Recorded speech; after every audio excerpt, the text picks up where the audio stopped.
ijambo ryawe niryo rizadukomeza. Hari benshi bazayoberwa n'isi,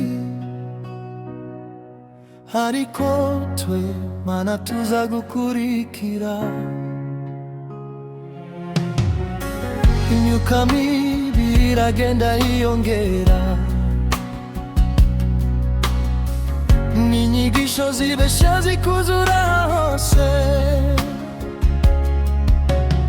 ariko umutima wanjye uravuga uti Yesu niwe nzira n'ukuri n'ubugingo. Tituzava mu bizerwa, tituzata Imana yacu,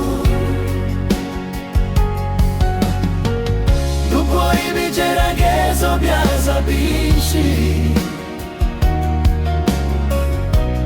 Yesu azadukomeza. Tituzava mu bizerwa,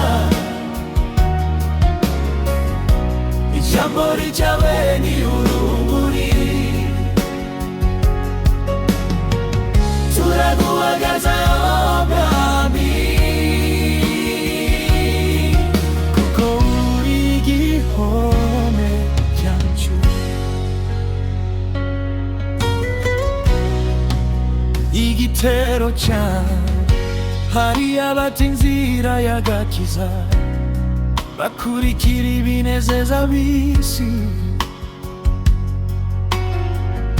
ariko jyewe n'inzu yanjye tuzakorera Uwiteka iteka. Dukomeze gusenga turacogora, dukomeze kwizera Kristo, kuko igihe kiri bugufi cyane, Umwami araje vuba.